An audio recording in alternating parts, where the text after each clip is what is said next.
a lot of creative people spend a lot of time working on their art or their vision or their passion, maybe their book, and then they try to go out and put it into the world and try to get some response. Ideally, creative people will sell the product of their genius and then make a living. That's kind of the ultimate goal. There's a lot of things out there that say if you follow your passion, then the money will just come.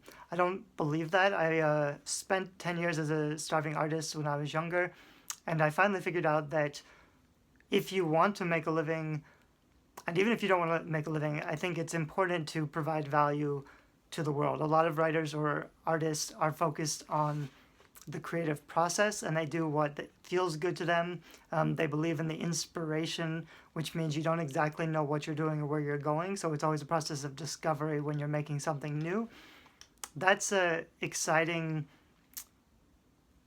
experience. It's important if you want to explore yourself and create things and kind of see what you're capable of. But if you want to provide value to the world, you need to know what they enjoy, what they like, what they want, what they're willing to pay for, especially if you want to make a living as a writer or an artist. So when I started my blog Creativindie, I don't know, 6 years ago or something, I was working on my master's.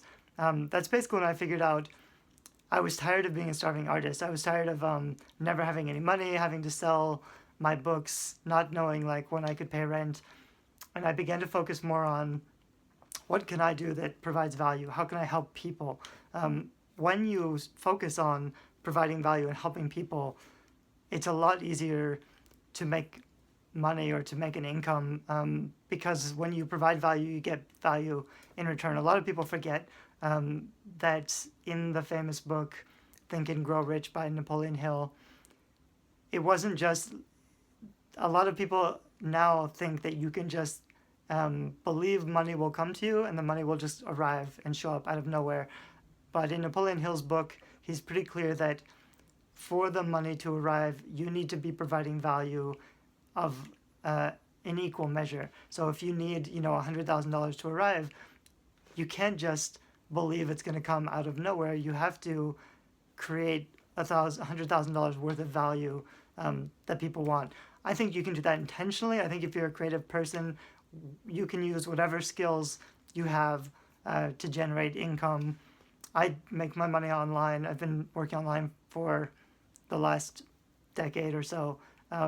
Not always successfully, but the nice thing about building your own business or working online is that you're always getting better at everything you do. So now when I launch a product, if I want to do a new course launch, or if I want to build a big email list, or if I want to launch a book, all that stuff is much easier for me now. I can do it really quickly because I have all these skills that I've developed after struggling with these things for 10,000 hours or so. You get better at doing things, which is why I like, as opposed to if you have a real job, you get some certain skills, but you're never really in control of your own lifestyle, of your own living. You can't, if you don't generate your income, you're always dependent on somebody else hiring you.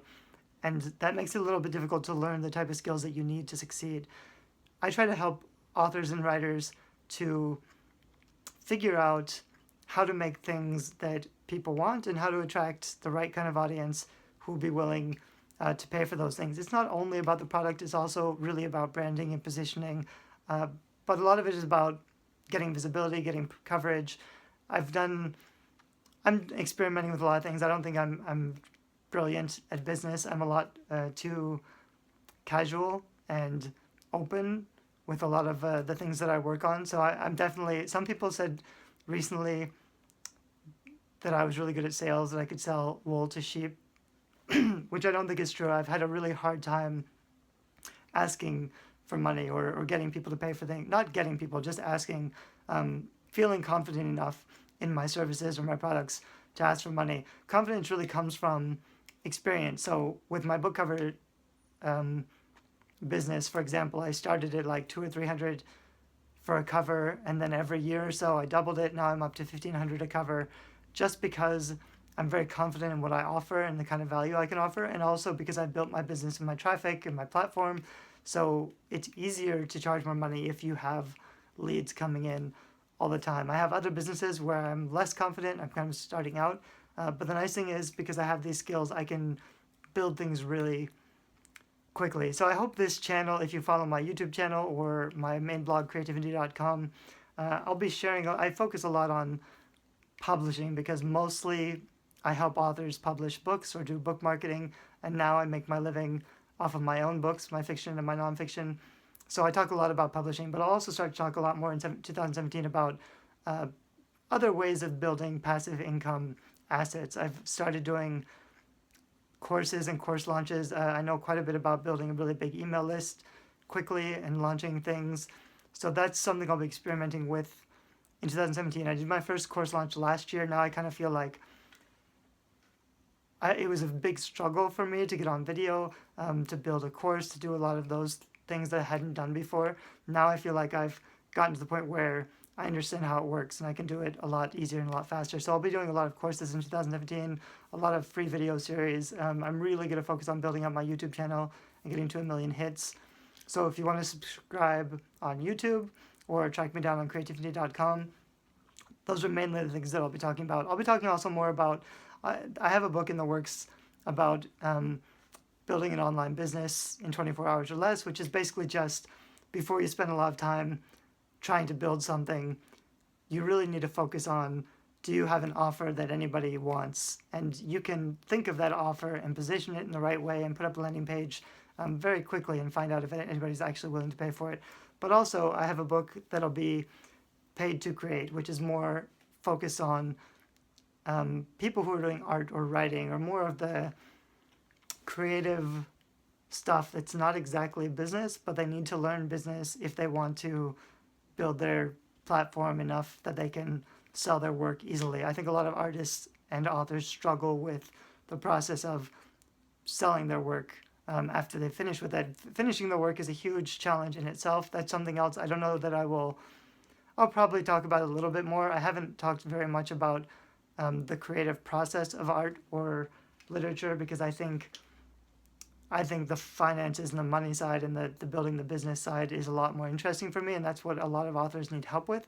But I also understand that the struggle of creating the work is challenging too. So I might be putting out some stuff about how to actually finish the work, but also finish work that people want and that people are willing to pay for, because I think that's a really important part, like I mentioned before.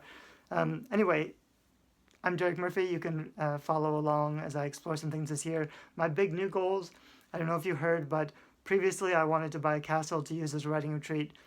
We've been in Europe my wife and I have been in Europe the last 3 years looking for castle properties. Last year we rented one for a month and we did a NaNoWriMo in France in a castle, which was great. But recently I figured out that it may be difficult to attract people to Europe to come and live with me in a castle and do a writing retreat.